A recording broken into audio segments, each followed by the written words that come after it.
পাক বলেন 1000 বার বসুয়ম, 1000 বার যদি আমার এই জবানকে আপাদমস্তককে যদি দৌত করা হয়, 1000 বার বসুয়ম দহন বে মস্কে গোলাপ, গোলাপ মানে হচ্ছে গোলাপ জল তথা খুশবুদার পানি বা পবিত্র পানি। পবিত্র পানি দিয়ে যদি 1000 বার যদি আমার জবানকে শরীরকে যদি দৌত করা হয়, তবুও উপযুক্ত হবে না দহন বে মস্কে গোলাপ হুজুর নামেতে গুফতন কালামে বে আদবিস্ত, রসুলে পাকের নাম নেওয়ার উপযুক্ত হবে না।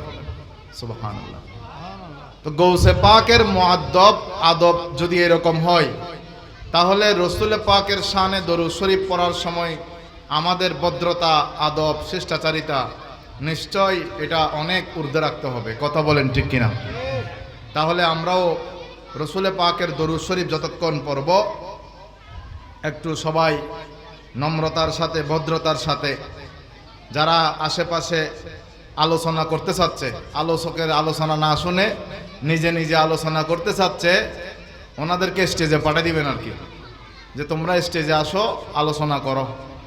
ওনাদেরকে আপনাদের পাশে যারা আছে তাদেরকে নিষেধ করেন যেই রসুলে পাকের দরুদ পাঠ করা হচ্ছে। কারণ রসুলে পাকের দরুদ পাঠ করার সময় যেখানে আলোচনা হয়, দাঁড়ানো অবস্থায় থাকলে দাঁড়ানোই থাকবেন, বসা অবস্থায় থাকলে বসা থাকবেন। শয়তান মারদুদ হওয়ার একমাত্র কারণ হচ্ছে এটা হাকিকতান আল্লাহ পাকের প্রেরিত নবী হযরতে সৈয়দনা আদম আলা নবিয়ানা আলাইহিস সালাতু ওয়াস সালামের সাথে গোস্তাগি করার কারণে শয়তান মারদুদ হয়েছে। আল্লাহ বলছে শয়তান সব ফেরেশতাদেরকে বলল সেজদা করতে, তাজিম করতে, ইজ্জত করতে, কিন্তু শয়তান এখানে শিরকের খুশবু পেল। অথচ যিনি শিরক আল্লাহর সাথে কেউ যদি সামঞ্জস্যতা রাখে তখন হবে শিরক। এখন খুদ আল্লাহ আদেশ দিচ্ছে সেজদা করার জন্য, তাহলে এখানে আল্লাহর উপরে খবরদারি করার কি কেউ আছে? আল্লাহ হচ্ছে সর্বক্ষমতার মালিক। আল্লাহ পাক নিজেই কোরআনুল কারীম শুরু করার সময় বলেন মালিক ইয়াউমিদ্দিন।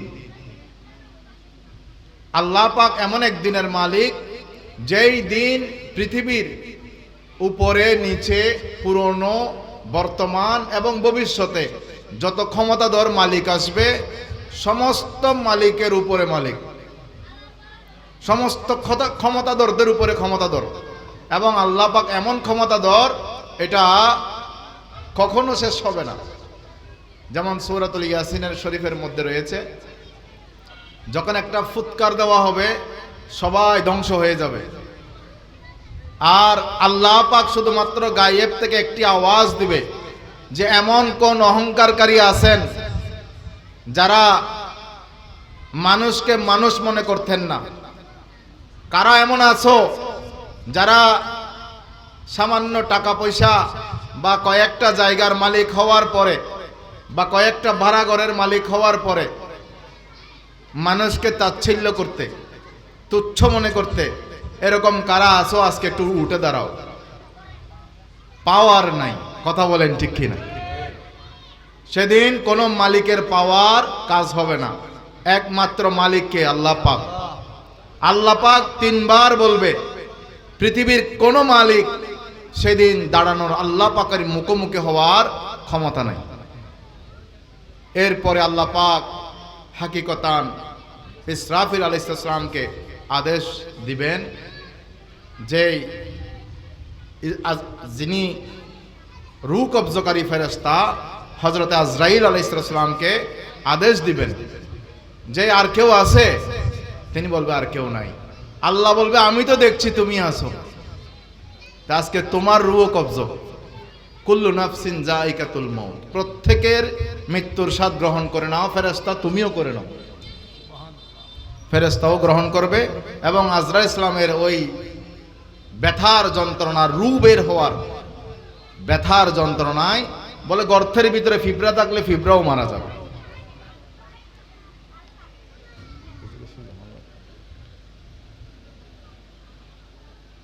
সেজন্য আপনাদেরকে আহ্বান করব পাশে যারা আছে তাদেরকে নম্রতা ভদ্রতার সাথে বসাবেন। এবং মাহফিলের কমপ্লিটলি মাহফিল যখন আয়োজন হয়, এটা ওই যে মাদ্রাসায় যেরকম কোরআন হাদিসের দরজ হয় ওগুলো যেরকম বরকতময়, প্যান্ডেল ওইরকম বরকতময়। কারণ যেখানে কোরআন এবং হাদিসের আলোচনা হয় এখানে ফেরেশতারা নূরের পাখনা বিছাই দেওয়া হয়। তো এখন আপনারা যদি এখানে দুনিয়াবি কথা বলেন গুনাহগার হবেন। যদি অন্য কোনো শ্রবণ ছাড়া, শোনা ছাড়া অন্য কোনো কথা যদি বলেন আপনি শ্রবণ থেকে মারুম হবেন। সেজন্য আমি আপনাদেরকে আহ্বান করব, আল্লাহ পাক জবান দিয়েছে একটা, আর শোনার ক্ষমতা কান দিয়েছে কয়টা?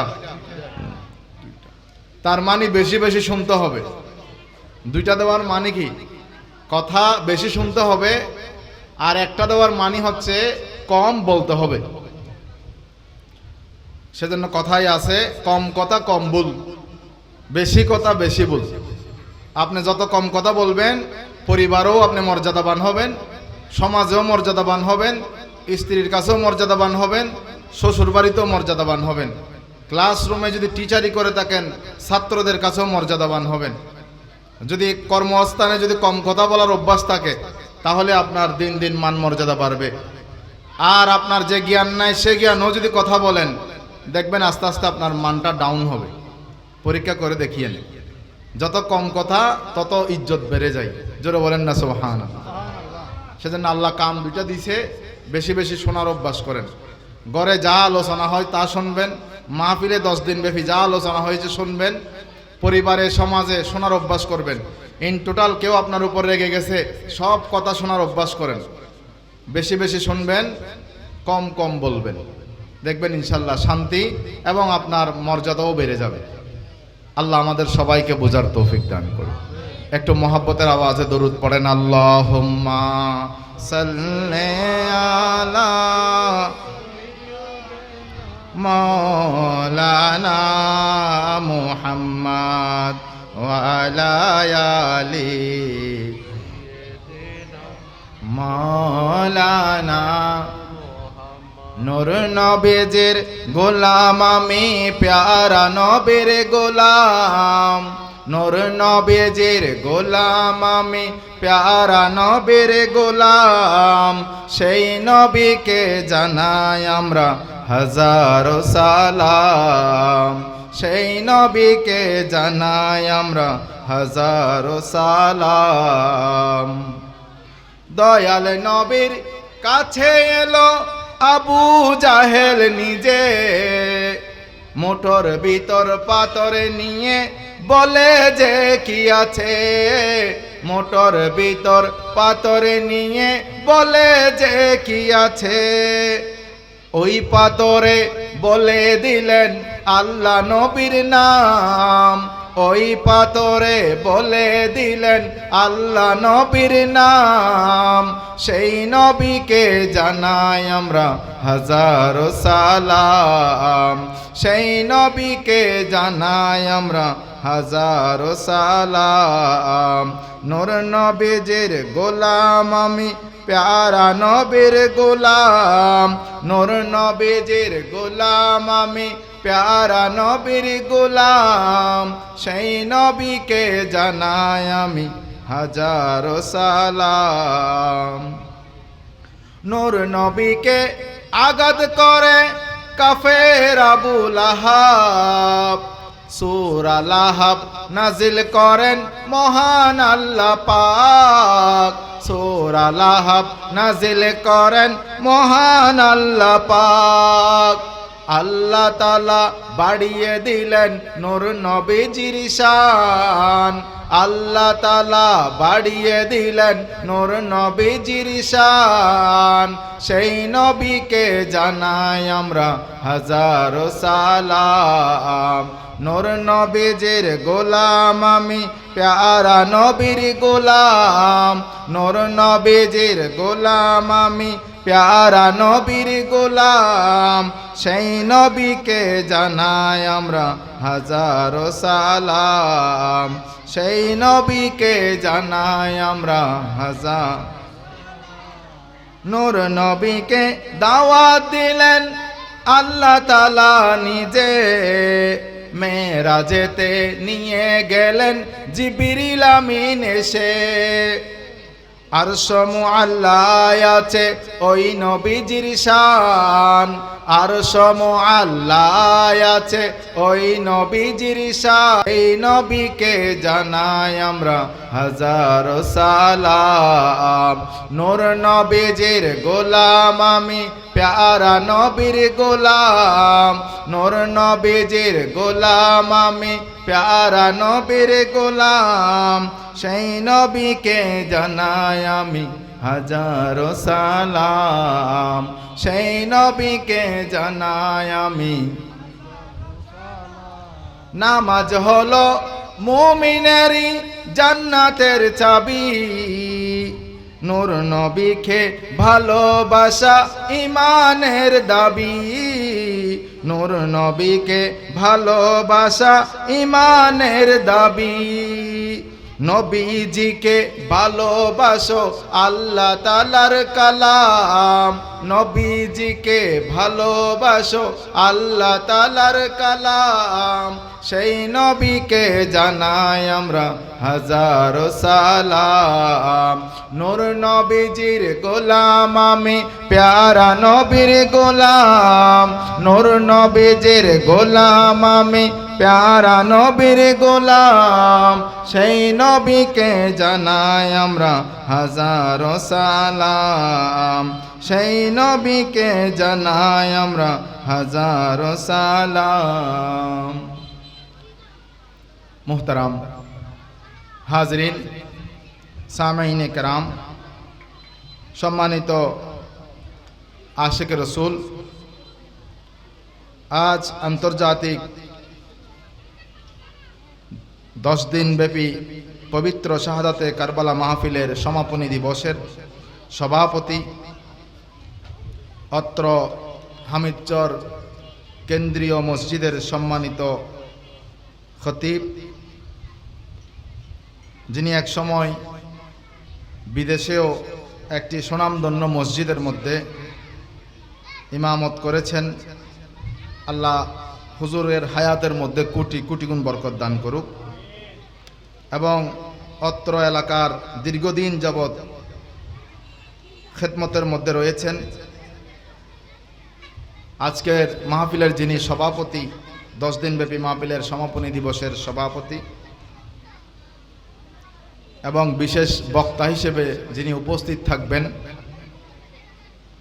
অত্র হযরতে আনারুল্লাহ শাহাজি যুব কমিটির ছেলেদেরকে সব সময় নিজের সন্তান তুল্য, ছেলেদের মতো করে মায়া করে মমতা করে আজকে 13টি বছর একসাথে এক প্ল্যাটফর্মে রেখে এই সুন্দর একটি যেটা শুধু আমাদের মহল্লার মাহফিল ছিল, এই শাহাদাতে কারবালা ছিল শুধু হামিদচর কেন্দ্রিক, কিন্তু আলহামদুলিল্লাহ এটা দিন দিন আজকে আন্তর্জাতিক শাহাদাতে কারবালা মাহফিলের রূপ নিয়েছে। সকলে বলেন মারহাবা।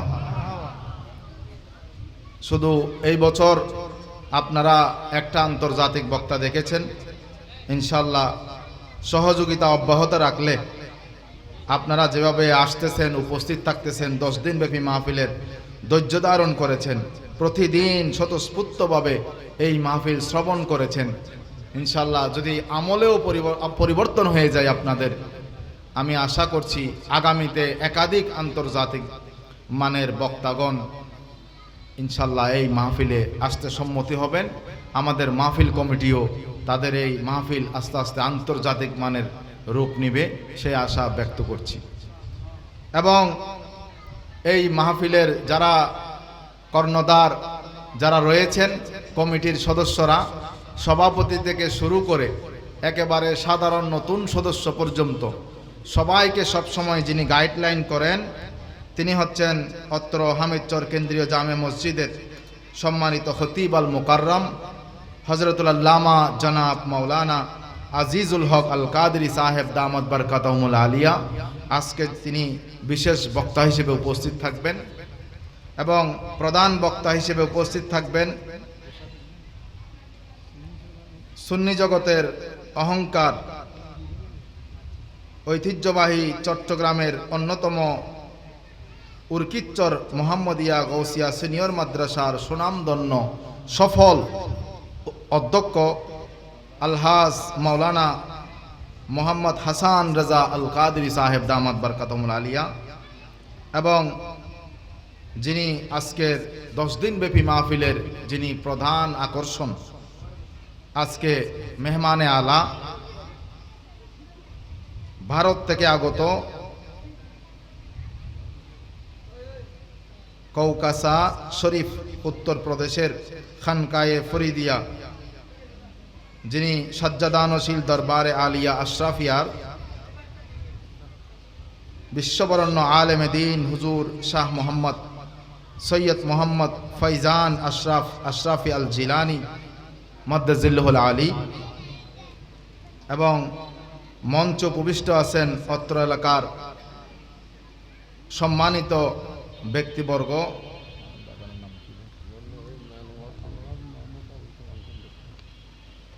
আলহামদুলিল্লাহ, শিক্ষা অনুরাগী বিশেষ ব্যক্তি,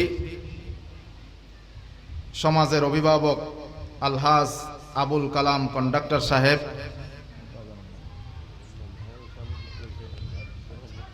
যাক আলহামদুলিল্লাহ, আমার যিনি সমাজ প্রতি বিশেষ ব্যক্তি সেলিম তালুকদার সাহেব উপস্থিত আছেন, এবং আমার সামনে আমার অনেক মুখ চেনা পরিচিত দাড়ি পাকা চুল পাকা যুবক এবং অনেক আশেকে রসুল, আবার অনেক মা বোনেরাও মাইকের আওয়াজ শুনে গভীর মনোযোগ সহকারে এই বয়ান 10 দিন পর্যন্ত শুনেছেন, এবং আজকে সমাপনী দিবসও ধৈর্য ধারণ করে শুনতেছেন। সবাইকে অন্তরস্থল থেকে মোবারকবাদ, সালাম, আসসালামু আলাইকুম ওয়া রাহমাতুল্লাহি ওয়া বারাকাতুহু।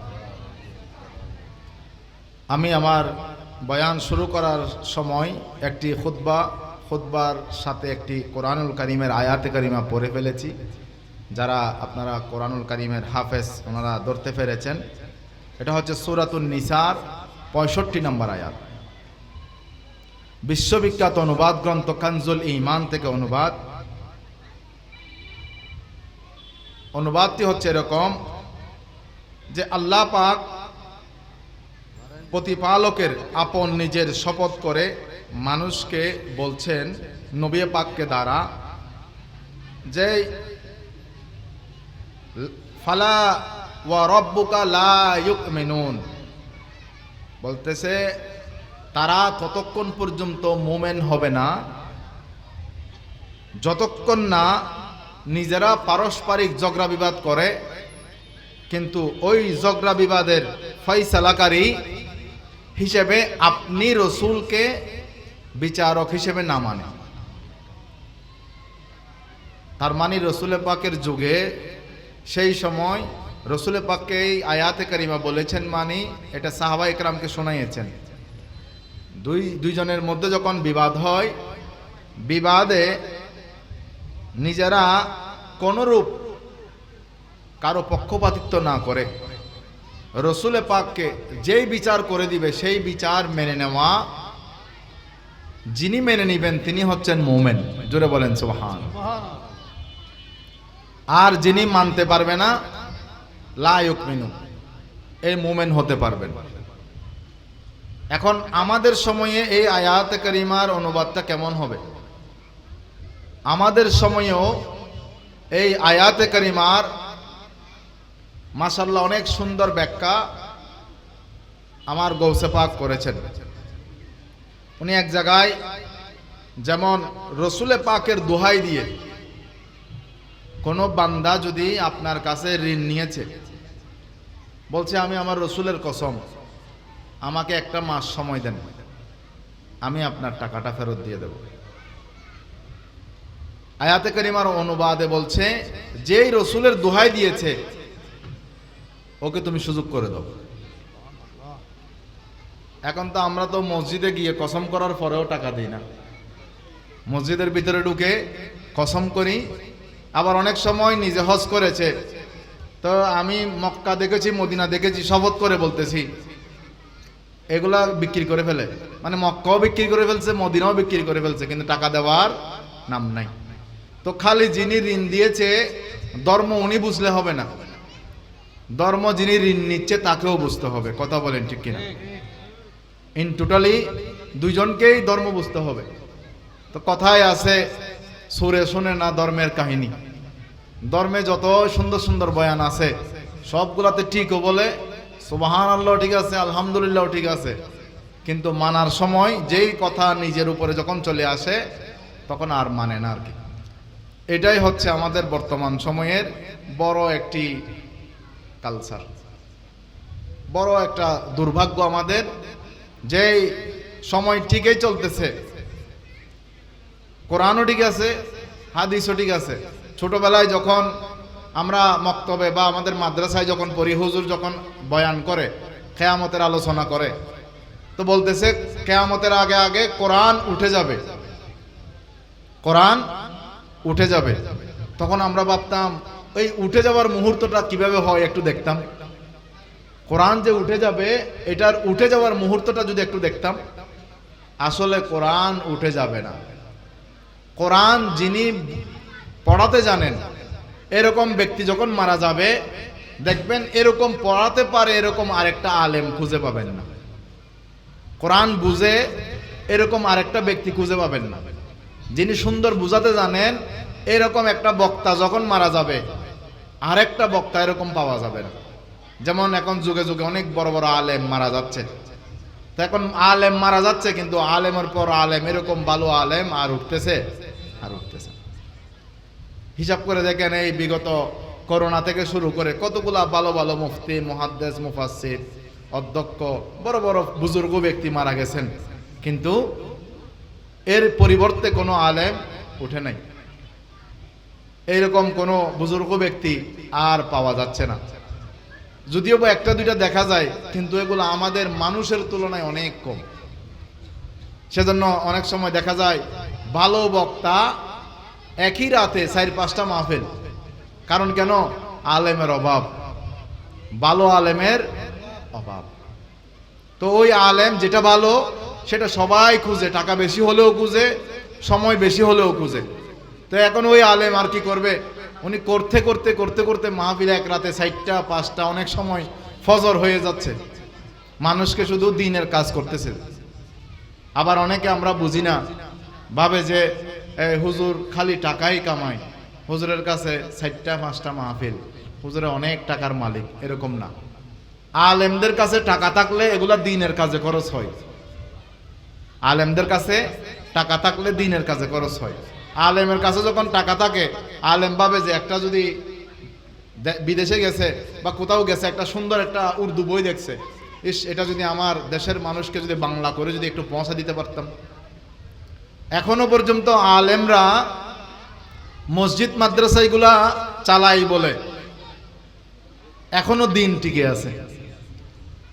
অন্যথায় আমাদের যারা সন্তানরা আছে, ব্যাংকে চাকরি করে, ওকালত করে, বিভিন্ন গার্মেন্টসের বিভিন্ন অফিসিয়াল সেক্টরে, ফ্লোরে চাকরি করে, ওরা যেরকম 10,000-20,000 টাকা বেতন পায়, মসজিদের আলেমদেরকে এই মানের বেতন দেওয়া হয়। বরঞ্চ আরো অনেক মসজিদ কমিটি আছে এরকম, যে ওই যে দাওয়াত পড়বে যে ওগুলাকে বেতন হিসেবে ওনাকে চাকরিতে রাখে, যে আপনাকে থাকা খাওয়া সহ রাখবো।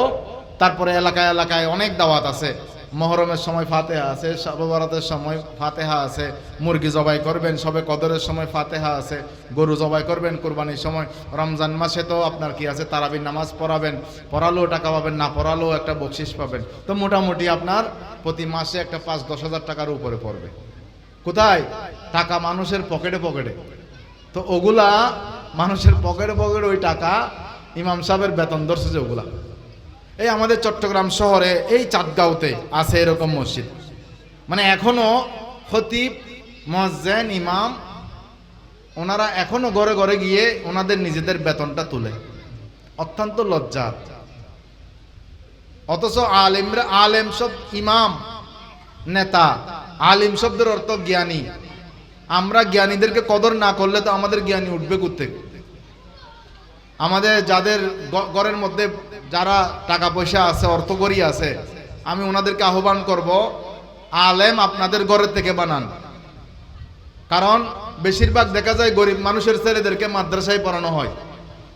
তো গরিব মানুষের ছেলে মাদ্রাসায় পড়ে যখন সে ইমামতি করতে আসে, মেম্বরে যখন দাঁড়ায়, এখন দেখা যায় যে কোর্টের জজ যিনি, উনি হচ্ছেন মসজিদের কি সভাপতি, বা কোর্টের ফেসকার যিনি, উনি মসজিদের সভাপতি, বা যিনি মানুষের জায়গা লুণ্ঠন করে, মানে মানুষের জায়গা ঠেলে দেয়, আইল ওনার কাছ থেকে আইলটা কেটে নিয়ে আরেকজনের জমির উপরে বসাই দেয়, আইল ঠেলাঠেলি করে, জমি দখল করে, এই রকম ব্যক্তিরা মসজিদের কি হয়, বড় বড় ডোনার হয়ে যায়, সভাপতি হয়ে যায়। তো হয়ে গেলে এখন যেই জুমায় খতিব সাহেব দাঁড়িয়ে বলল যে যারা মানুষের এক চিমটি পরিমাণ, এক খণ্ড পরিমাণ জমি দখল করবে, কিয়ামতের দিন আল্লাহ পাক 7 জমিন সমান এরকম একটা জমিন, ভারী একটা বস্তু তার গলার উপরে ঝুলিয়ে দেওয়া হবে। এইটা নিয়েছে কিয়ামতের দিন দাঁড়িয়ে থাকবে। এই বয়ান যখন করলো, সাথে সাথে মসজিদ থেকে বের হওয়ার পরে এখন ওনার খাবারের গড় কোনটা এটা খুঁজে বাইর করছে খতিব সাহেবের। গড় বাইর করার পরে কি দিয়ে খাবার রান্না, আগে খাবার কমাই ফেললো। খাবার কমাই ফেলার পরে তারপরে ওনাকে থাকার জায়গার বাসস্থান যেটা, এটার উপরে নির্যাতন শুরু করলো। তারপর চায়ের দোকানে বিভিন্ন জায়গায় বসে ওই আলেমের সমালোচনা শুরু করলো। করার পরে দেখতেছে কোনোটাতেই উনি কুল পাচ্ছে না। এবার বলতেছে, ইমাম এটা অনেক দিন হয়েছে, এটা পুরানো হয়ে গেছে, এবার এটা বাদ দিয়ে দাও, এটা বাদ দিয়ে আরেকটা ইমাম রাখো, বুড়া হয়ে গেছে, এখন একটা ইয়াং থেকে রাখো। আসলে কৌশল হচ্ছে কোথায়, ওই যে ওনার যে জায়গায় ক্ষতস্থান ছিল সেই ঠিক মতো জায়গায় উনি যখন লবণ মরিচ লাগিয়ে দিয়েছে, সেজন্য ওনার এটা খারাপ লেগেছে। কথা বলেন ঠিক কিনা? আবার আমাদের এই চাঁদগাঁওতেই ভালো মসজিদ আছে, ইমাম 25 বছর খেদমত করেছে। এখন ওই 25 বছর খেদমতকারী ইমামকে 14 লক্ষ টাকা খরচ করে ভারতে পাঠাইয়েছে 2-2 বার। আবার এখানে ওনার 1 বছর পর্যন্ত চাকরি করে নাই, প্রত্যেক মাসে বেতন দিয়ে দিয়েছে। ভালো কমিটি, মসজিদের কমিটি ইমামকে যে তাজিম করে এরকমও আছে, ভালোও আছে। সব যে খারাপ তা না, কয়েকজন খারাপ। তো তাদের আলোচনা এই জন্য করা যেন সতর্ক হয়ে যান। আপনারা বেঁচে যাবেন, আপনারা যেটাকে ইজ্জত করবেন সেটা বেড়ে যাবে। যেমন এখন বর্তমানে সবাই ধনী হতে চাচ্ছে। কথা বলেন ঠিক কিনা? সবাই ধনী হতে চাচ্ছে। তো ভাই, সবাই যখন ধনী হওয়ার নেশা সবার মাথার মধ্যে ঢুকে গেছে, এখন দেখা যাচ্ছে ঘরে ঘরে ভাই বোন জুদা জুদা হয়ে সবাই আলাদা আলাদা ধনী হয়ে যাচ্ছে। কেউ কারো দিকে দেখতেছে না, সবাই না দেখার জন্য ওয়াল তুলে দিচ্ছে। কথা বলেন ঠিক কিনা? বাবার সম্পত্তিতে ভাই বোন 1 টুকরা, 6 জন ভাই বোন আছে, 6 টুকরা হয়ে গেছে, 6টা বাউন্ডারি উঠে গেছে। উঠার পরে 6 জায়গায় কেউ কারো দিকে তাকায় না। কারণ কেন? টাকা হয়ে গেছে। তো মানুষ মনে করে টাকা হয়ে গেলে ভাই বোন, মা বাবা, আত্মীয় স্বজন কারো দরকার নেই। আসলে তা না, টাকা সব কিছু না। বরঞ্চ টাকা হচ্ছে আল্লাহ পাকের দেওয়া একটা পরীক্ষা। আর আল্লাহর ওলিগণ, সাহাবায়ে কেরামগণ, নবীগণ আল্লাহর কাছে চাইতেন, আল্লাহ আমার প্রয়োজনীয় যা শুধু তাই দান করো, অতিরিক্ত টাকা দিও না। কারণ অতিরিক্ত টাকা মানুষকে শয়তানের দোকায় ফেলে। আপনি দেখেন, এই যে আমাদের হযরতে সৈয়দ আনারুল্লাহ শাহ হাজী রহমতুল্লাহ আলাইহি, ওনার জন্মস্থান তো এটা না, উনি বাহির দেশ থেকে এসেছেন। কখনো খোঁজ নিয়েছেন ওনার এলাকা কেমন? উনি যে না খেতে পেরে এসেছে তা না, উনি দিন প্রচারে এখানে এসেছে। ওনার ওখানে তো ওনার আত্মীয় স্বজন আছে। আবার এখানে আমাদের গরিবুল্লাহ শাহ, হযরতে মিসকিন শাহ, আমানত শাহ, যারা সৈয়দ জাদান আছেন, ওনাদের পূর্বপুরুষ খবর নিলে দেখা যায় হযরতে বাবা মহসেন আউলিয়া, ওনাদের প্রত্যেকের কিন্তু বাড়িঘর সম্পদ রাজকীয়, কিন্তু এখানে এসেছে দিন প্রচারে। মারা গেছেন, দাফন হয়ে গেছেন, মাজার হয়ে গেছে। কিন্তু দেখেন, আমরা যারা ধনী আছি, আমরা মনে করতেছি এই সম্পদ আমাদেরকে জান্নাত দিবে। সম্পদ জান্নাত দিবে না, বরংস শয়তানের দোকার মধ্যে ফেলবে। আল্লাহ তাআলা থেকে আপনাকে বিমুখ করে রেখেছে। সেজন্য আমি আপনাদেরকে আহ্বান করব, বেশি সম্পদ চাইেন না। যদি কখনো আল্লাহ পাক আপনাদেরকে খানে কাবা দেখার সুযোগ করে দেয়, কারণ হাদিসে পাকে এসেছে 5 জিনিসের দিকে তাকিয়ে থাকলে সাথে সাথে তাকিয়ে তাকিয়ে যে দোয়া করেন সেই দোয়া কবুল হয়ে যায়। নাম্বার 1, খানে কাবা। যেই ব্যক্তি খানে কাবা প্রথম দিন দেখলো আর দেখে দেখে যেই দোয়া করবে আল্লাহ সেই দোয়া কবুল করবে। আবার সেই দোয়াটা এরকম না যে আল্লাহ আমার চিরশত্রু এলাকায় আমার জমি দখল করেছে, তাকে তুমি মৃত্যু দিয়ে দাও, এরকম না। হক দোয়া, মানুষের উপকারী দোয়া। যেমন আপনি চাইবেন কি, আল্লাহ তুমি আমাকে যখন ইন্তেকাল করব কালিমা নসিব করে দিও। আল্লাহ আমি তো অনেক বদমাইশি করেছি, আমাকে তুমি তওবা কবুল করাইও। আল্লাহ আমি মা বাবার সাথে অনেক বেয়াদবি করেছি, আমাকে তুমি মা বাবা আমাকে যেন ইন্তেকালের আগে যেন সন্তুষ্ট হয়ে যায় সেই তৌফিক দান করি। আল্লাহ তুমি আমাকে বারবার খানে কাবা জিয়ারত নসিব করাইও। আল্লাহ তুমি আমাকে মুস্তাজাবুদ দাওয়াত বানাই দিও। আল্লাহ আমি যা বলি সেই দোয়া যেন কবুল হয়ে যায়। আর আমাকে যদি তুমি এই কাজটা যদি এই পাওয়ার যদি দিয়ে দাও, আমি তোমার সমস্ত বান্দাদের সব সময় গুনাহ মাফ করাতে থাকবো। সুবহানাল্লাহ। তুমি আমাকে শুধু এটাই করে দাও। 1, খানে কাবা। 2, জমজম। জমজমের পানি যখন পান করবেন, এই যে পানির গ্লাসটা নিলেন, নিয়ে এবার দোয়া করেন, আল্লাহ আমাকে আরেকবার খানে কাবা জিয়ারত নসিব করায় দাও। আল্লাহ মা বাবা তো মারা গেছে, অনেক কষ্ট দিয়েছি আল্লাহ, এই মায়ের কদমও নাই, বাবার কদমও নাই, তাদের কবরের নিশানাও চিনি না। আল্লাহ তুমি আমাদেরকে একবার তো মা বাবাকে তো দেখার তো সুযোগ নাই অন্তত। আল্লাহ আজকে যে এসে গেছি, আল্লাহ তুমি আমার মা বাবাকে যত কষ্ট দিয়েছি, এই কষ্টের বদৌলতে আল্লাহ তুমি তাদেরকে জীবনের গুনাহকে তুমি মাফ করে দাও। তা আপনি যখন এই দোয়াগুলা করবেন জমজমের পানি হাতে নিয়ে, আল্লাহ বলবে যে বান্দা এই জমজমের পানি অনেক কষ্ট করে অনেক দূর থেকে তুমি খেতে এসেছো, যাও তুমি এটা আর দেরি করিও না, আমি তোমার সব দোয়া কবুল করে নিলাম, নাও তোমার জমজমের পানি তুমি পান করে নাও। 2, জমজম গেল, খানে কাবা গেল। 3 নম্বর হচ্ছে কোরআনুল কারীম। আমাদের কাছে এটা সাধারণ বই মনে হয়, ছাপানো কয়েকটা পৃষ্ঠা মনে হয় না, এটা আল্লাহ পাকের কালামুল্লাহ শরীফ। শুধু কোরআন নয়, আসমানি কিতাব কয়টা জানেন? 104 খানা। কয়টা? 104 খানা। বড় বড় কিতাব 4টি। তার মধ্যে আরেকটি কিতাব, কোরআন হচ্ছে সবার চাইতে দামি। যেমন আমির আহলে সুন্নাত, যিনি দাওয়াত ইসলামের প্রতিষ্ঠাতা, উনি ফয়জানে সুন্নাত নামে একটি কিতাব লিখেছেন। সেখানে তিনি লিখেছেন যে 104 খানা কিতাবে যা বলেছে সবগুলার সারমর্ম কোরআনুল কারীমের মধ্যে আছে। আর কোরআনের মধ্যে যা কিছু বলতে চেয়েছে আল্লাহ, সবগুলা সূরাতুল ফাতিহার মধ্যে আছে। সুবহানাল্লাহ। আবার আরেকটা কোন এক লেখক লিখেছেন যে কিভাবে কোরআনুল কারীমের মধ্যে সবকিছু আছে। উনি ব্যাখ্যা করতে গিয়ে বলেন কোরআন যখন পড়ি তখন সর্বপ্রথম শব্দ হরফ ব্যবহার হয় বা, বিসমিল্লাহ। কথা বলেন ঠিক কিনা? প্রথম শব্দ কি? বা, বিসমিল্লাহ।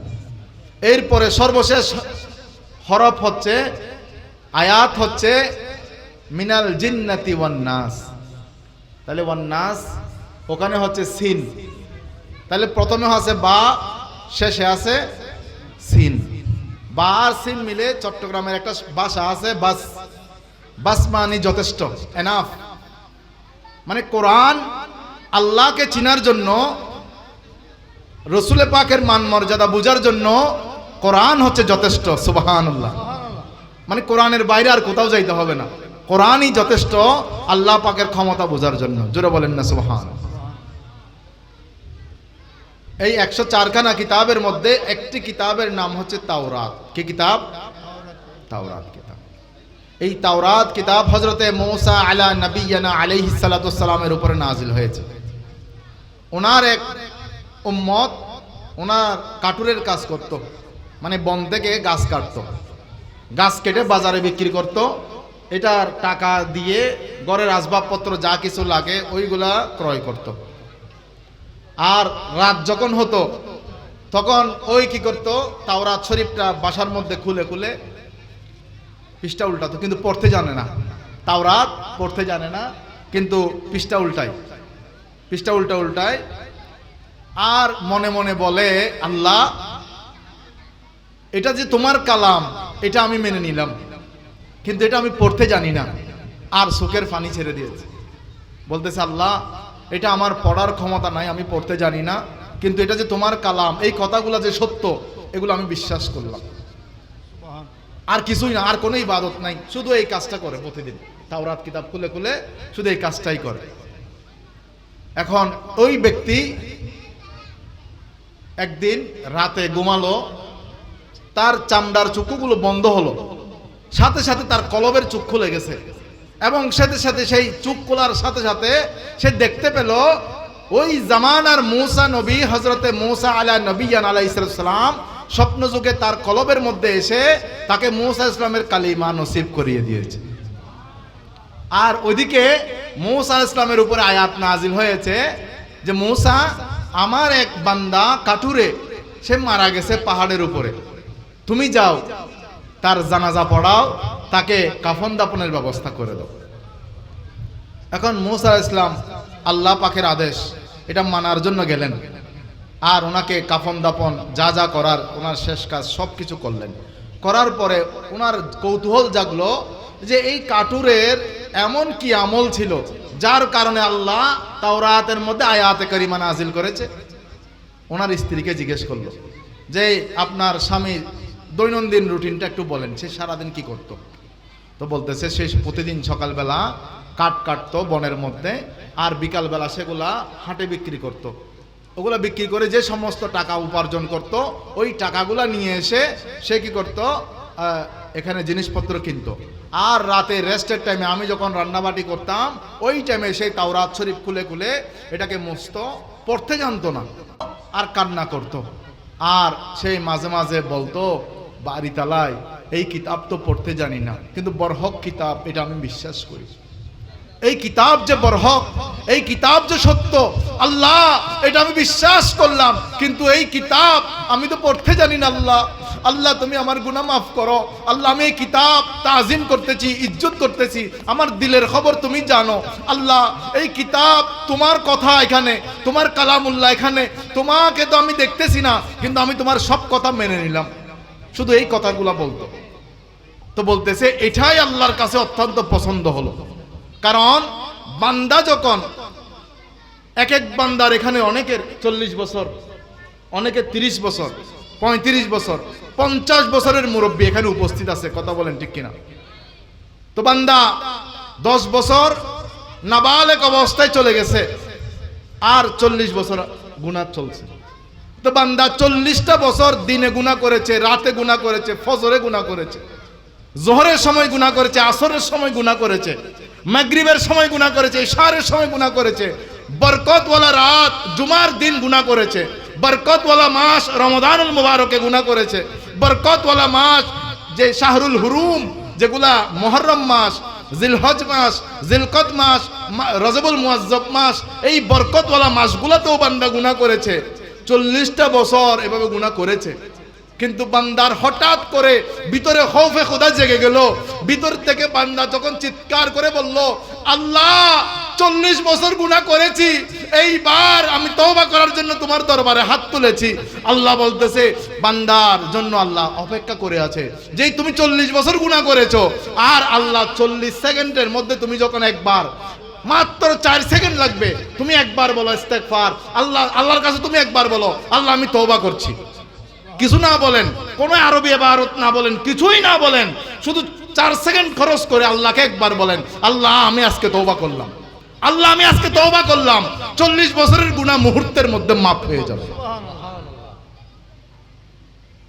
আপনি গুনাহ করতে 40 বছর লাগছে, কিন্তু আপনার দিলের যেই বেদনা, অনুতপ্ত, অনুশোচনা, এটা আল্লাহর বুঝতে 4 সেকেন্ডও সময় লাগে না।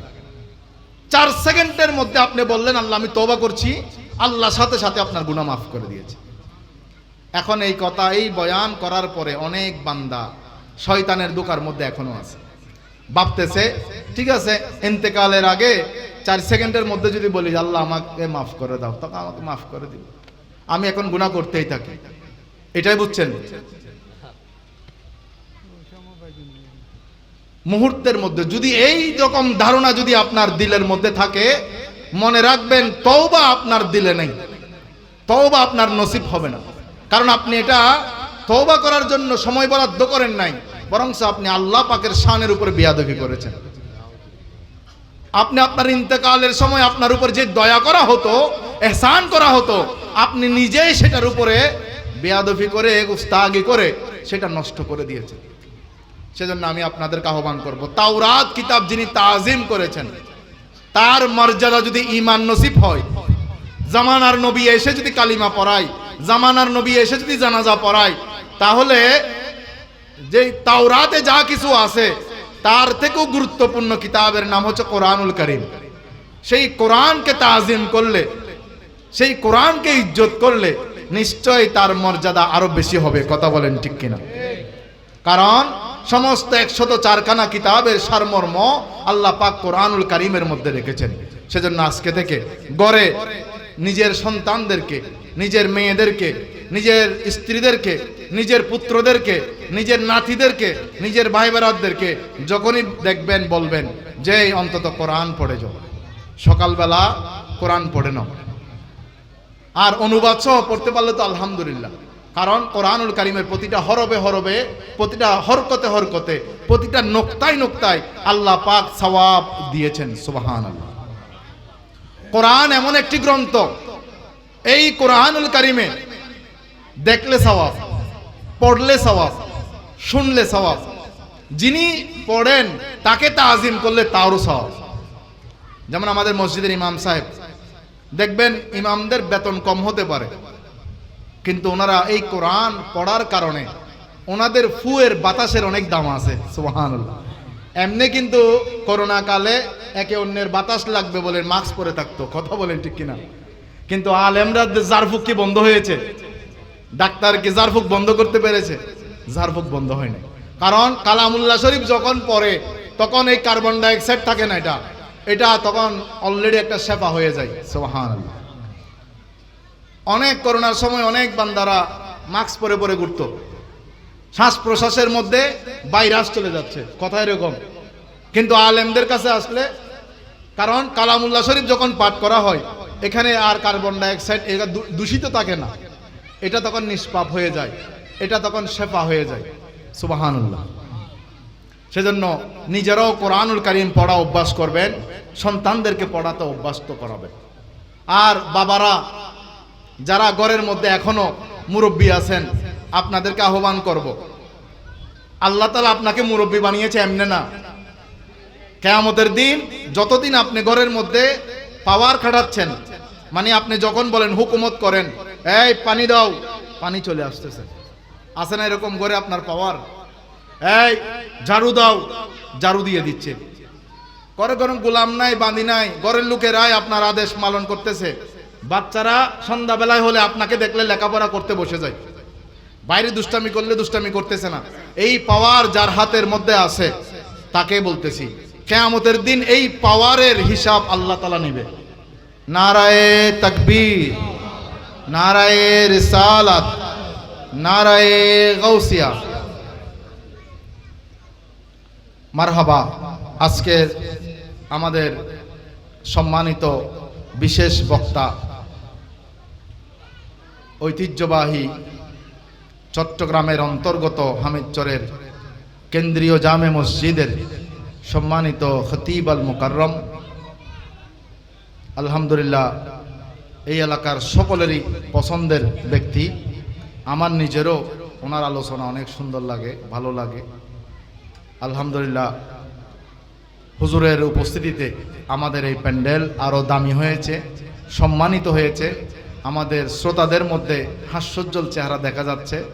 সকলে বলেন মারহাবা। হুজুর আসছে সেজন্য আল্লাহ পাকের শুকর আদায়ে সকলে একবার চিৎকার দিয়ে বলেন আলহামদুলিল্লাহ। সম্মানিত হাজরিন, আল্লাহ পাকের অশেষ দয়া। তা আপনাকে আল্লাহ পাক যখন ক্ষমতা দিয়েছেন ঘরের মধ্যে হুকুমত চালানোর জন্য, এই হুকুমতের হিসাব আল্লাহর কাছে দিতে হবে। আল্লাহ বলবে, তোমার হুকুম দিলে ঘরের মধ্যে ঝাড়ু দিত, তোমার হুকুম দিলে ঘর থেকে তোমার স্ত্রী বাপের বাড়িতে যাইতো, তোমার হুকুম দিলে তোমার স্ত্রী সারাদিন বসে থাকতে বললে সারাদিন বসে থাকতো। তো ওই স্ত্রীকে তুমি নামাজ পড়তে হুকুম দাও নাই কেন? ওই সন্তান, যে সন্তান তোমার হুকুম ছাড়া নড়াচড়া করে না, সেই সন্তানকে তুমি ফজরের নামাজ যে পড়ে নাই শাসন করলে না কেন? তুমি ওই সন্তানকে জোহরের নামাজ পড়ে নাই তবুও কেন বাদ দিয়েছো? তুমি তাকে যখন আসর মাগরিব নামাজ পড়ে নাই কেন সন্ধ্যাবেলায় চা খাওয়ার জন্য ডেকেছো? তুমি তাকে যখন এশারের নামাজ পড়ে নাই কেন রাতের বাদ দিয়েছো? তুমি চাইলে তোমার হুকুমত যখন আমি তোমাকে দিয়েছি, পাওয়ার যখন দিয়েছি, তুমি চাইলে তো এই নামাজ, আল্লাহ পাকের দিন নামাজকে তুমি কায়েম করতে পারতে, তোমার ঘরের মধ্যে প্রতিষ্ঠিত করতে পারতে। নামাজ আল্লাহ পাক পড়ার কথা নয়, কায়েম করার কথা বলেছেন। পড়া এক জিনিস, কায়েম করার এক জিনিস। কায়েমের ভিতরে পড়া আছে, কিন্তু পড়ার ভিতরে কায়েম নাই। খেয়াল রাখেন। এখন কায়েম কি, পড়া কি? পড়া মানে নিজে নিজে চুপে চুপে পড়ে ফেললাম, আর কায়েম মানে এমন ভাবে পড়লাম সবাইকে নিয়েই পড়লাম, কায়েম করলাম, প্রতিষ্ঠিত করলাম, নিজেও পড়লাম, পড়ালাম, প্রতিষ্ঠিত করলাম। সেজন্য আমি আপনাদেরকে আহ্বান করব যে ঘরের মধ্যে নির্দেশ দেন, বিবাহিতরা আপনাদের উপরে 10 ওয়াক্ত নামাজ ফরজ। কয় ওয়াক্ত? 10 ওয়াক্ত। যারা যারা শুধুমাত্র নতুন বিবাহ করেছেন তাদের জন্য 5 ওয়াক্ত আপনার, 5 ওয়াক্ত আপনার ওয়াইফের। আপনার ওয়াইফের নামাজও আপনার উপরে হিসাব দিতে হবে। কারণ কেন? কারণ ওয়াইফটা আপনার অধীনস্থ। আর আপনার সন্তান যখন প্রথম বালেগ হবে, ওই সন্তানের নামাজগুলোর হিসাবও আপনি বাবার উপরে। 15 ওয়াক্ত। কয় ওয়াক্ত হলো? এবার আগামী বছর আপনি বাচ্চা আরেকটা নিছেন, এটার যখন বালেগ অবস্থায় পরিণত হবে, ওটাকে নামাজ শেখানোর দায়িত্ব আপনি বাবার। নামাজ পড়তে হুকুম করা আপনার দায়িত্ব। আপনি এখন নামাজ পড়তে আদেশ দেন না, নিজে নিজে চুপে চুপে নামাজ পড়তে যান, চুপে চুপে চলে আসেন। আপনি কাউকে ডাকেনও না, বলেনও না। নামাজ সম্পর্কে, নামাজ পড়তে ডাকার ফজিলত হাদিস শরীফে এসেছে, আদ-দাল্লু আলাল খায়রি কাফাইলিহি, যেই ব্যক্তি ভালো কাজ করে এবং ভালো কাজের পথ দেখাই দেয়, সমান সওয়াব। তো একটা পীর সাহেবকে একজন মুরিদ জিজ্ঞেস করতেছে, হুজুর আপনি যে মুরিদ, আপনি যে পীর সাহেব, আমি মুরিদ, অথচ আপনিও 5 ওয়াক্ত পড়েন, আমিও 5 ওয়াক্ত করি, কিন্তু আপনি পীর হলেন কেমনে আর আমি কেন মুরিদ? তখন পীর সাহেব জবাব দিচ্ছে, আমি ডেলি 25 ওয়াক্ত নামাজ পড়ি। কয় ওয়াক্ত? 25 ওয়াক্ত নামাজ পড়ি। তুমি কয় ওয়াক্ত পড়ো? মুরিদে বলতেছে আমি ডেলি 5 ওয়াক্ত পড়ি। তো আমি তো আপনাকে সাথে দেখি যে আমাদের সাথে 5 ওয়াক্ত পড়তে, 25 ওয়াক্ত পড়েন কখন? তো পীর সাহেব বলতেছে, আমি যখন নামাজ পড়তে মসজিদে ঢুকি, যাওয়ার সময় দোকান থেকে অমুককে ডেকে নেই, অমুককে ডেকে নেই, 4 জন ডেকে নিছি। ওই 4 জনের যে আদ-দাল্লু আলাল খায়রি কাফাইলিহি, ওই 4 জনের নামাজ যা সওয়াব হয়েছে আল্লাহ ওগুলা আমার আমল নামার মধ্যে লিখে দিয়েছে। কারণ আপনি যখন নামাজ পড়বেন আপনার সওয়াব তো আপনি পাবেন, কিন্তু নামাজের জন্য যখন ডাকবেন ওর যেই যা পড়বে তার সওয়াবও আপনি পেয়ে যাবেন। সেজন্য পীর সাহেব বলতেছে, আমি আসার সময় কখনো মসজিদে একা আসি না, আমি আসার সময় 4 জনকে সাথে নিয়ে আসি। সেজন্য ওই 4 জনের সওয়াব আমার দেয়, আর আমার 5 ওয়াক্ত আমাকে দেয়। অতএব আমার 25 ওয়াক্ত, আর তুমি আসো একলা, সেজন্য তোমার 5 ওয়াক্তের সওয়াব তুমি পেয়ে থাকো। সেজন্য মনে রাখবেন, নামাজ পড়ার সময় একলা একলা যাবেন না মসজিদে। মসজিদে কি করবেন? যাওয়ার সময় দোকান থেকে অমুককে ডেকে নেবেন, অমুককে ডেকে নেবেন, দরকার হলে নাস্তার টাকা দিবেন, বিল দিবেন, দিয়ে বন্ধু আসো নাস্তা করো। কারণ তুমি ছাড়া জান্নাতে থাকতে পারবো না একলা। আমি একলা জান্নাতে যাইলে তো হবে না, তোমাকে সহ নিয়ে যেতে হবে। তো তুমি ছাড়া আমি একলা জান্নাতে থাকতে পারবো না, তো তুমি সহ চলো। কিন্তু আমরা এখন দেখা যায় গুনাহ করার সময় দল বেঁধে করি, কিন্তু সওয়াব অর্জন করার সময় একলা একলা করি। যেমন মাহফিলে করার সময় লোক কম, কিন্তু গায়ে হলুদ অনুষ্ঠানে ভরপুর, দাওয়াত না দিলেও দোষ ধরে না, কিন্তু মাহফিলে দাওয়াত না দিলেও দোষ ধরে। কথা বলেন ঠিক কিনা? এটা কারণ এটা হচ্ছে সওয়াবের জায়গা, এখানে কোনো দাওয়াতের দরকার নাই, এখানে শুধু আওয়াজ হবে, চলে আসবেন। এখন দেখা যায় ওই যে গায়ে হলুদ অনুষ্ঠানে আওয়াজ হয় কিন্তু কার্ডের দরকার হয় না, দাওয়াত ছাড়াই চলে যাচ্ছে, কথা বলেন ঠিক কিনা? তারপরে ওই আরেকটা আছে এখন কাওয়ালির নামে, মানে আল্লাহ আল্লাহ রসুলের নাম নেই, কিন্তু এগুলা ওই ডিজে বলে আর কি। তো আমাদের একজনের বন্ধু মহল একজনে বলতেছে ডি মানি ডাইরেক্ট, জে মানি জাহান্নাম। ওদের ডিজে মানি ডাইরেক্ট জাহান্নাম। কারণ আল্লাহর বলিদের নামে কি দে, কাওয়ালি দে, সুন্দর সুন্দর কথা বলে, ওখানে আল্লাহ আল্লাহ শব্দ বলে, রসুলে পাকে তারিফও করে, আউলিয়াদের শানও গায়, কিন্তু দেখা যায় এখানে ওই ডিডি ডিডি আরো কি সুন্দর করে, মানে মাইক শব্দ আওয়াজ, এগুলো তো আমি বলতে পারতেছি না, এগুলো আরো বিচ্ছিরি করে, যে এমনভাবে শব্দগুলো ব্যবহার হয় ভিতরে কলিজা টলিজা সহ লড়ে ওঠে, কথা বলেন ঠিক কিনা? তো আল্লাহর বলিদের শান আপনি গাচ্ছেন, কিন্তু গাওয়ার সময় আপনি যেভাবে বিরক্তিকর শব্দ ব্যবহার করতেছেন, মনে রাখবেন এটা অত্যন্ত দুঃখজনক। এই কাজটা করবেন না, কারণ আপনার মেয়ে বিয়ে দিচ্ছেন, তার একটা নতুন জীবন শুরু হচ্ছে। তো তার নতুন জীবনে আমরা তো একটা পানের দোকান বলেন, মুদির দোকান বলেন, চালু করার সময় মিলাদ পড়াই, কথা বলেন ঠিক কিনা? তো তাহলে নতুন জীবন, বিবাহর জীবন যখন শুরু করব, তাহলে তো আমাদের আরো বড় মিলাদ পড়ানো দরকার, কথা বলেন ঠিক কিনা? কিন্তু এখন দেখা যায় আমরা নিজে নাচতে না জানলে কি হবে, নাচতে জানে যে এরকম মহিলা ভাড়া করে নিয়ে আসি, কথা বলেন ঠিক কিনা? এগুলো হচ্ছে লানত। সেজন্য আমাদের বিয়ে টিকার থেকে ভাঙিয়ে যাচ্ছে বেশি, ঘরের মধ্যে অশান্তি বেশি, আর ঘরে শাশুড়ি বউকে ডাক দিতে পারতেছে না। কারণ কেন? কারণ বউও নাচছে গায়ে হলুদে, শাশুড়িও নাচছে একসাথে।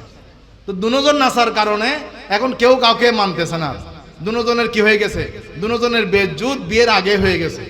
সেজন্য মনে রাখবেন, শাশুড়িরাও শুনে রাখেন, যে বউ যখন ঘরে নিয়ে আসছেন নামাজ বাড়িয়ে দেন, আগে ফজরের নামাজ পড়তেন না, এখন বেশি করে পড়েন আপনি, কারণ শিক্ষককে বেশি লেখাপড়া করতে হয় ছাত্রকে পড়ানোর জন্য। তো আপনি যদি আপনার বউকে, যদি ছেলের বউকে যদি 5 ওয়াক্ত নামাজি বানাতে চান, অবশ্যই আপনাকে আগে আবেদ হয়ে যেতে হবে। তো আপনার ঘরের বউ যেটা আনছেন এটা 5 ওয়াক্ত নামাজি হবে। এখন আপনি আবেদও না, আবেদ তো দূরের কথা, আপনি নিজে নামাজ ঠিক করে পড়েন না, সারাদিন বসে বসে টিকটক দেখেন, তারপরে রিলস ভিডিও দেখেন, তারপরে ঘরের মধ্যে আরো অনেক কিছু সময় কাটানোর জন্য অনেক কিছু আছে, এগুলো আমার জানা নাই আর কি, দেখি আমি অনেক সময়, কিন্তু ওগুলো আমি মানে নাম জানি না আর কি, আপনারা ভালো জানেন এগুলা। সেজন্য মনে রাখবেন, ঘরের কাউকে ঠিক করতে চাইলে, আপনি যদি কাউকে যদি আদেশ দিতে চান, তাহলে আগে আপনাকে ঠিক হতে হবে। এখন আপনি নিজে ঠিক নাই, কিন্তু আপনি চাচ্ছেন যে আপনার ঘরের বউ যেটা, সেটা ফরহেজগার হোক, দিনদার হোক, মুত্তাকি হোক, নামাজি হোক, কাজ করনেওয়ালা হোক, কিন্তু আপনি নিজেও কোন দ্বারে কাছে নেই, আপনি নিজের নামাজের ঠিক নাই, আপনি এখনো বৃদ্ধ বয়সে বিভিন্ন বিবাহের অনুষ্ঠানে যে যাচ্ছেন, আপনাকে আপনার চেহারা ফোতা ফোতা হয়ে গেছে, চামড়া টাইট ফিট চলে গেছে, কিন্তু তবুও আপনি এখনো মেকআপ করতে চাচ্ছেন, পার্লারে যাচ্ছেন, কথা বলেন ঠিক কিনা? এরকম অনেক শাশুড়িকে বউয়ের সামনে দাঁড়ালে ওনাকে অল্প বয়সী মনে হয়, ড্রেস আপে। সেজন্য বোরকা পরে কালারিং, বউকে বলে তুমি কালো বোরকা পরো, কারণ কেন? কারণ তুমিও কালারিং করলে আমিও কালারিং করলে আমাদের চিনবে কেমনে? তা আমি কালারিংটা পরি, তুমি কালোটা পরো, আমি টাইট ফিটটা পরি, তুমি লুজটা পরো। কাকে বলে? ফুতের বউকে বলে। সেজন্য আমি আপনাদেরকে আহ্বান করব, এই সুন্দর, আপনি যখন ঘরের বউকে যখন শাসন করতে যাবেন, জানাতে যাবেন, আগে নামাজ শিখে ফেলেন, আপনি তো নামাজ শিখাতে পারবেন। পর্দার ওয়াজ আগে আপনি জেনে নেন, তারপরে পর্দার ওয়াজ বউকে করিয়েন। এখন আপনি নিজে মানেন না, আপনার মেয়েরা পর্দা মানে না, আপনি নিজের পুতের বউকে কি করাতে চান? পর্দা মানাতে চান। সেজন্য আমাদের পরিবারে, সমাজে প্রচন্ড পরিমাণে মানে এই সমস্ত বিবাদ, এগুলো আমাদের সমাজের মধ্যে সৃষ্ট। শেষ আমার কথা, আর 2 লাইনের একটি আপনাদেরকে আহ্বান করব। আরেকটি আমাদের সমাজের বড় বেদি, সেটা হচ্ছে দাড়ি আছে আমার মুখে, পাঞ্জাবি পরি, জুব্বাও পরি, পাগড়িও পরে হাঁটি, আবার অনেকের নাই, দাড়িও নাই, টুপি পাঞ্জাবি নাই, কিন্তু 5 ওয়াক্ত নামাজ আছে। কিন্তু আবার দেখা যায় না মুহরিম, যার সাথে বিবাহ হওয়া জায়েজ, এই ধরনের মেয়েদের সাথে চলাফেরা করা বিলকুল হারাম। এখন এটা করলে কি? একজন ব্যক্তি ইয়াহিয়াউল উলুম কিতাবের মধ্যে এসেছে যে উনি বলতে গিয়ে বলতেছেন, একজন ব্যক্তিকে লেখক হানায়ে কাবায় দেখেছেন, ওই ব্যক্তি হানায়ে কাবার গিলাফ ধরে কান্না করতেছে। তো কান্না করে কি বলতেছে, কান্না করে করে বলতেছে, আল্লাহ তুমি আমাকে মওতের সময় কালিমা নসিব করাইও, আল্লাহ তুমি আমাকে মওতের সময় সাকরাতের বিছানায় আমাকে কালিমা নসিব করাইও, আল্লাহ তুমি আমাকে কালিমা নসিব করাইও, আল্লাহ আমাকে ঈমানের মত দাও, আল্লাহ আমাকে ঈমানের মত দাও। শুধু একটা কথা বলে, বারবার বারবার একটা কথা বলে। একজন হাজী সাহেব এই কথাটা 7 চক্করের সময় শুনছে। শোনার সময় উনি ওনাকে বলতেছে যে ভাই আপনাকে অনেকক্ষণ ধরে লক্ষ্য করলাম, আপনি শুধু ঈমানের মত খুঁজতেছেন, ঈমানের মত খুঁজতেছেন, ব্যাপার কি? হানাই কাবায় আসলে মানুষ তো অনেক রকমের দোয়া করে, আপনি শুধু একটা করতেছেন, ব্যাপার কি? তখন উনি বলতেছে, আমি এক মসজিদের ইমাম, 5 ওয়াক্ত নামাজ পড়াই। আমার 4 ভাই তারা ইন্তেকাল করেছে, তারাও এক একটা মসজিদের মধ্যে 5 ওয়াক্ত নামাজ পড়াতো, ইমামত করতো, মুয়াজ্জিনি করতো। তো বলতেছে তারা যখন ইন্তেকালের সময় হয়েছে, অথচ তারা 5 ওয়াক্ত আজান দিত, নামাজ পড়াতো, এই ধরনের ব্যক্তিদের ইন্তেকালের সময় কালিমা নসিব হয় নাই। তারা মওতের সময় তাদেরকে সাকরাতের বিছানায় যখন বলতেছে যে বাবা কালিমা পড়ে নাও, কালিমা পড়ে নাও, তারা বলতেছে কিসের কালিমা, কোথাকার কালিমা, পড়বো না কালিমা, এইভাবে বলে কালিমাকে তাচ্ছিল্য করলো। তো এখন বলতেছে আপনার ভাইদের অপরাধ কি? বলে আমার ভাইরা 5 ওয়াক্ত মসজিদে নামাজও পড়াতো, আবার বেগানা নারীদের সাথে তাদের উঠা বসা ছিল, মেলামেশা ছিল, নারীদের সাথে এইভাবে অগাধ, মানে ফ্রি মাইন্ড আর কি। আমাদের সমাজে একটা শব্দ আছে ফ্রি মাইন্ড, নতুন কালচার, আধুনিক সময়, নারী পুরুষ সমস্যা নাই, মিলতে পারবে। এই কথা বলে বলে ওই ইমাম সাহেব যখন মানুষের ঘরে যাইতো, না মুহরিম কিছু মানতো না, এমনি ঘরের ফুতের বউদের সাথে, ঘরের ওই সাহেবে দাওয়াতের বউয়ের সাথে, ছেলেদের সাথে সামনে চলে আসতো, উনি ডাকও দিত না যে হুজুর আমাকে একটু জেরে দেন, গায়ের উপর চলে আসতো, কিছু বলতো না। তো এমন করতে করতে ওনার এক সময় এটা এমন একটা স্বাভাবিক একটা বিষয় হয়ে গেছে, এটা যে গুনাহ, উনি আর গুনাহকে গুনাহ মনে না করার কারণে ইন্তেকালের সময় আল্লাহ ওনার কালিমা কেড়ে নিয়ে ফেলেছে। আমি সেজন্য ভয় পাচ্ছি, মওতের সময় যেন আল্লাহ যেন আমার যেন কালিমা যেন নষ্ট না হয়, আল্লাহ আমাকে যেন এই থেকে যেন দূরে রাখে। সেজন্য আমি হানে কাবায় এসে আল্লাহর কাছে বলতেছি, আল্লাহ আমাকে ঈমানের মত দাও, আল্লাহ আমাকে ঈমানের মত দাও, আল্লাহ আমাকে কালিমা ছাড়া মৃত্যু দিও না, আল্লাহ আমাকে কালিমা ছাড়া মৃত্যু দিও না। সেজন্য আমি আপনাদেরকে আহ্বান করব যে আজকে আখেরি মুহূর্ত, অর্থাৎ এই 10 দিন ব্যাপী মাহফিলের শেষ মুহূর্ত চলে এসেছি। হয়তো জানি না এখানে অনেক ব্যক্তি আছে, প্যান্ডেলের অনেক জায়গা খালি হয়ে যাবে, আগামী বছর আস্তে আস্তে এখান থেকে 10 জন, 5 জন, 15 জন ব্যক্তি মারাও যেতে পারেন, কথা বলেন ঠিক কিনা? এখানে যারা বক্তা এসেছে, বক্তাও মারা যেতে পারে, কথা বলেন ঠিক কিনা? পথ খালি হয়ে যাবে, মসজিদের মেম্বার খালি হবে, মুয়াজ্জিন চলে যাবে, ইমাম চলে যাবে, কিন্তু সবাই একের পর এক চলে যাবে, কিন্তু আমাদের তওবা হবে কখন? আমাদের তওবা হবে কখন? সেজন্য আমি আপনাদেরকে আহ্বান করব, মনে করেন যখনই তওবার আলোচনা হয়েছে, দিলের মধ্যে জেগেছে, সাথে সাথে তওবা করে নেন। প্রত্যেক রাত্রে আমার রসুল পাক তওবার নামাজ পড়তেন, তওবা করে নিতেন। সেজন্য আপনাদেরকে আমি আহ্বান করব, আজকেই মনে করেন শেষ মুহূর্ত, যে আজকেই আপনি কি করেন, তওবা করে নেন। আল্লাহ পাক আমাদের সবাইকে যা কিছু শুনেছি এই বয়ানের উপর আমল করার তৌফিক দান করুক। আমিন বিজাহিন নবীল আমিন। আসসালামু আলাইকুম ওয়া রাহমাতুল্লাহি ওয়া বারাকাতুহু।